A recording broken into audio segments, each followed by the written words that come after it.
Hello students,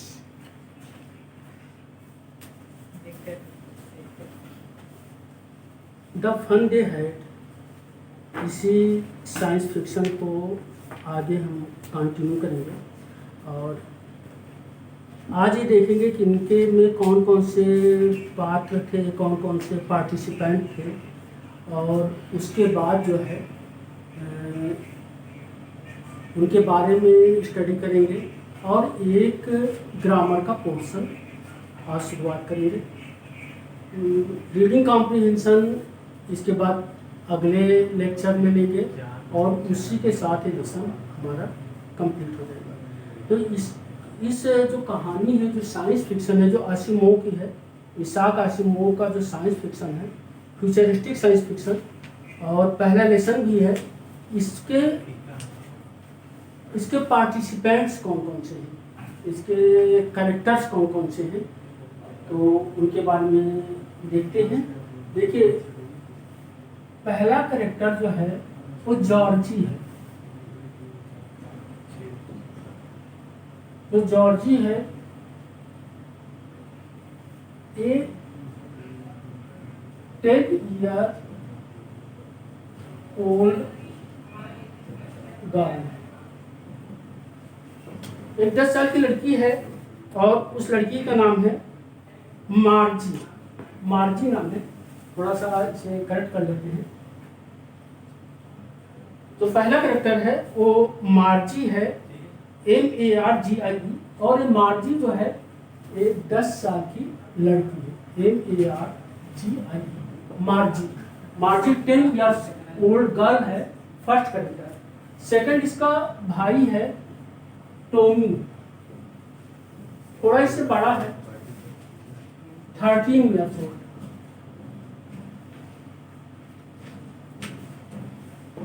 और जो third character है वो इसकी मामा है मिसेस जोन्स।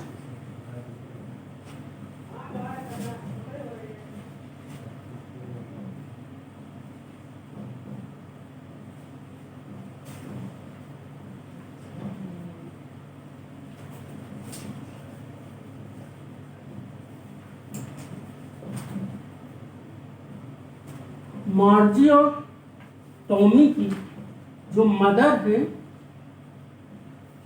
मिसेस जोन्स, वो उनकी तीसरी कैरेक्टर। इसके अलावा कुछ कैरेक्टर्स और हैं। एक जो चौथा कैरेक्टर है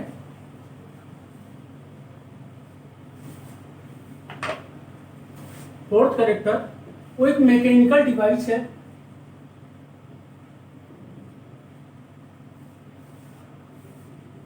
यहां पर इसका नाम मैकेनिकल टीचर दिया गया है, एक्चुअल में कंप्यूटर है। ये बहुत ही इंपॉर्टेंट कैरेक्टर है और मैकेनिकल टीचर। फिफ्थ कैरेक्टर देखिए, फिफ्थ कैरेक्टर जो है मैकेनिकल नहीं है, एक काउंटी इंस्पेक्टर है।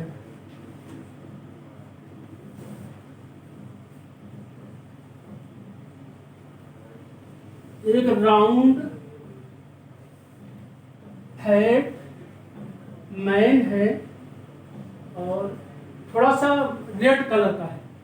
तो ये 5 जो है, 5 कैरेक्टर्स हैं पूरी इस साइंस फिक्शन के, जो कि अपने अपने किरदार को प्ले करते हैं, अपने रोल को प्ले करते हैं और बहुत ही महत्वपूर्ण कैरेक्टर है। अब इन कैरेक्टर्स के बारे में देखिए। जो मार्जी थी, मार्जी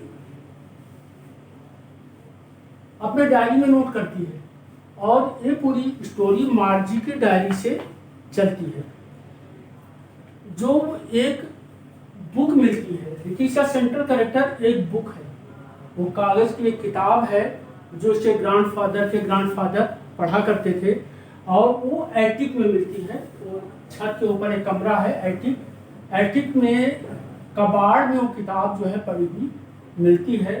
तो एक बुक भी एक कैरेक्टर प्ले करती है और एक क्यूरियोसिटी, उत्सुकता जगाती है, क्यूरियस बनाती है कि उस समय कैसे किताबें होती थी, और इसी के आधार पर एक पूरी कहानी बनी हुई है। तो ये जो बुक है ये टॉमी को मिलती है, और टॉमी जो है इसको मार्जी से बताता है। और फिर शुरुआत में मार्जी जो है वो इसे पढ़ने के लिए इंटरेस्टेड नहीं होती है, वो इसे अजीब सा मानती है, और बाद में मार्जी को लगता है कि नहीं ये किताब अच्छी सी हो सकती है। तो जैसे कि बच्चे बहुत उत्सुक होते हैं, तो टॉमी जो और मार्जी दोनों उस किताब को पढ़ने के लिए बहुत ही उत्सुक हैं। और ये जो कहानी है, जो टाइम है, वो 22 यानी 22वीं शताब्दी की कहानी है।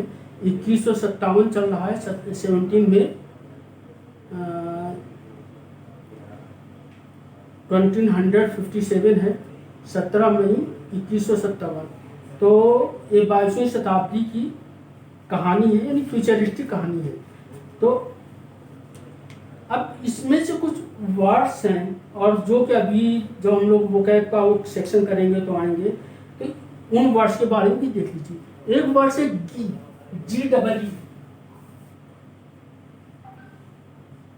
अब इस GEE जो गी है, इसका क्या मतलब है? एक एक्सक्लेमेटरी वर्ड है, एक्सक्लेमेटरी वर्ड है। ये सरप्राइज को बताता है। यहाँ पर जो स्टोरी चलती है, तो उस स्टोरी में आता है कि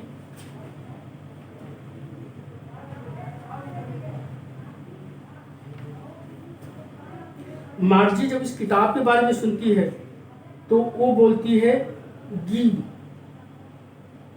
तो गी मीन्स एक सरप्राइजिंग वर्ड है। एक है apart.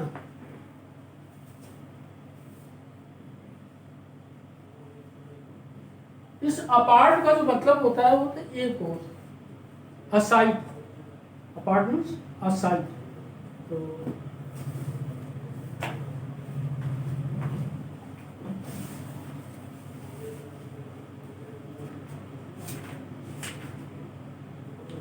Crinkly,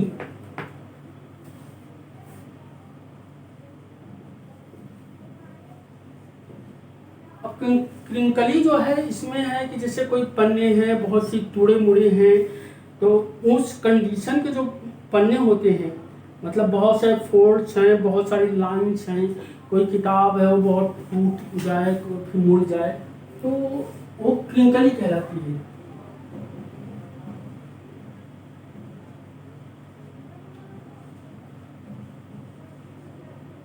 with many folds. ऐसे एक नॉन सोलेंटली, नॉन सोलेंटली, नॉन सोलेंटली।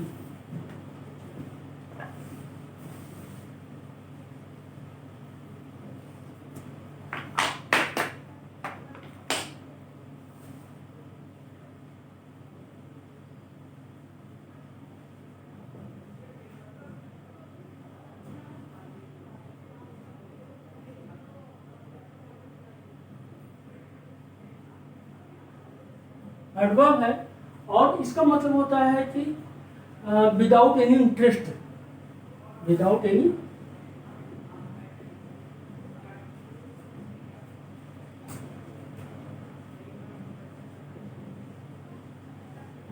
indifferently,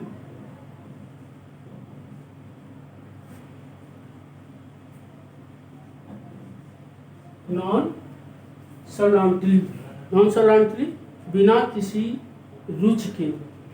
जब कोई रुचि नहीं लेते हैं तो नॉनसोलेंटली कहलाता है। टक्ड,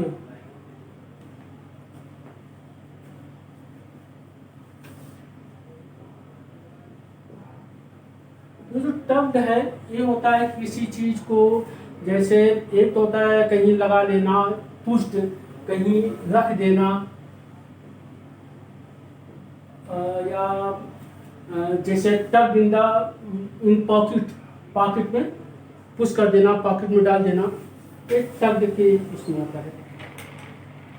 फ्रैक्शंस, प्रॉपर फ्रैक्शंस,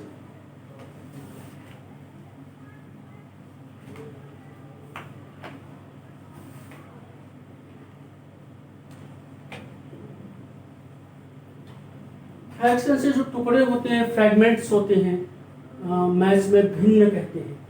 तो जो फ्रैगमेंट्स हैं, जो पीसेज हैं, इनको आप क्या बोलते हो? भिन्न बोलते हो। ये फ्रैक्शंस हैं। और इस स्टोरी में होता है कि जो मार्जी है, मार्जी वही पुरानी किताब पढ़ना चाहती है कि उसका टाइम हो गया है पास वाले कमरे में जो मैकेनिकल टीचर है उससे फ्रैक्शंस पढ़ने का, एडिशन का 1/2 + 2/3।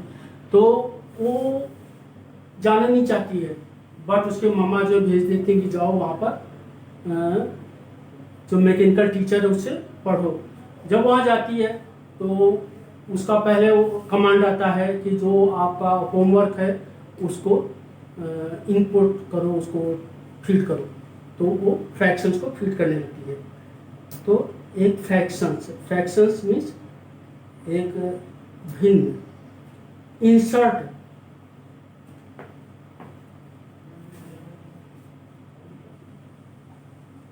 इंसर्ट का होता है कि भाई इनपुट करना, अंदर उसको जो है डिवाइस के अंदर डालना, प्रस्तुत करना, इंसर्ट करना, यानी किसी चीज़ को उस जो कंप्यूटर है उसके अंदर डालना। तो जो उसको फीडबैक कहा जाता है कि अपने जो मार्जी है वो फीडबैक को इंसर्ट करे। तो ये वर्ड्स थे कुछ जिनको कि मैंने रैंडम लिए हैं, आपको बताए हैं। और कोई वर्ड्स आपको नहीं समझ में आए होंगे तो आप उनको बताइएगा, तो ये वर्ड्स आपको एक्सप्लेन करे जाएंगे। अब इसका जो लास्ट फेज आता है आज का, देखिए सीबीएसई पैटर्न में थिंकिंग अबाउट द टेक्स्ट, उसके बाद थिंकिंग अबाउट लैंग्वेज। तो थिंकिंग अबाउट लैंग्वेज में ये भी होता है कि आपका स्पीकिंग वाला पोर्शन भी होता है, आपका ग्रामेटिकल पोर्शन भी होता है। जैसे कि इसमें फ्यूचर टेंस का भी कुछ है, और अनलेस का यूज कैसे किया जाएगा, इफ नॉट का यूज कैसे किया जाएगा, ये सारी चीज़ें हैं। तो इनको जो है जब मैं फ्रेश लेक्चर लूँगा तो उसमें मैं आपको बताऊंगा कि आप इफ नॉट और अनलेस का यूज कैसे करेंगे। एडवर्ब के बारे में लगभग 8 एक्सरसाइजेज हैं, तो एडवर्ब की एक्सरसाइज करवाएंगे। और स्पीकिंग में पूरा एक टॉपिक है, टॉपिक के ऊपर है कि कैसे आप बोलेंगे। तो उसमें छोटी छोटी सेंटेंस बोलना है, वे भी स्पीकिंग वाला भी पोर्शन आपको कराएंगे। और उसके बाद कॉम्प्रिहेंशन का आज जो है वो कैप पर बेस्ड जो 5 है सेंटेंस है, मैचिंग सेंटेंस है। और यूपी बोर्ड में पहले भी मैचिंग सेंटेंस आया करते थे, एग्जाम में मैचिंग आते हैं। तो मैचिंग वाली एक्सरसाइज आपको करवा करके और फिर आपसे हम आज जो है छुट्टी लेंगे। तो एक क्रिंकली वर्ड है, क्रिंकली, गी, स्कोर्नफुल, गियर्ड, टफ्ड। तो क्रिंकली का मतलब मैंने बताया था कि जो बहुत तुड़ी मुड़ी चीज हो, ये किताब क्रिंकली थी। गी यानी जब सरप्राइज में बोला जाता है, ए एक्सक्लेमेटरी है, जैसे एलास बोलते हैं, ओ बोलते हैं, तो वैसे हाय बोलते हैं, वैसे गी बोलते हैं। स्कोर्नफुल, स्कोर्नफुल का मतलब होता है हेटफुल, आप पसंद नहीं करते हो, घृणा करते हो। और जो एडजस्टेड होता है, यानी अपने को एडजस्ट करना होता है, वो गियर्ड है। टग्ड इसका है कि पुश्ड, जैसे टग्ड इन द पॉकेट, यानी पुश्ड इन द पॉकेट। तो क्रिंकली, गी, स्कोर्नफुल, गियर्ड, टग्ड। दूसरी ओर है a mild expression of surprise, यानी सरप्राइज का एक बहुत हल्का सा एक्सप्रेशन। तो सरप्राइज का हल्का सा एक्सप्रेशन क्या होगा? वो गी होगा। गी क्या है? माइल्ड एक्सप्रेशन ऑफ सरप्राइज, यानी गी बहुत ही ये सरप्राइज का माइल्ड एक्सप्रेशन है।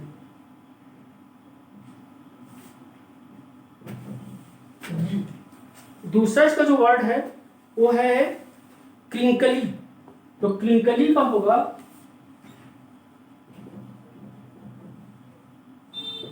जैसे आपको ऑलरेडी पहले बता चुके हैं, क्रिंकली भाई जो फोल्ड वाला शब्द आ रहा है, यानी जो थोड़ा मोड़ा है, तो ये लास्ट है विद मेनी फोल्ड्स और लाइन्स।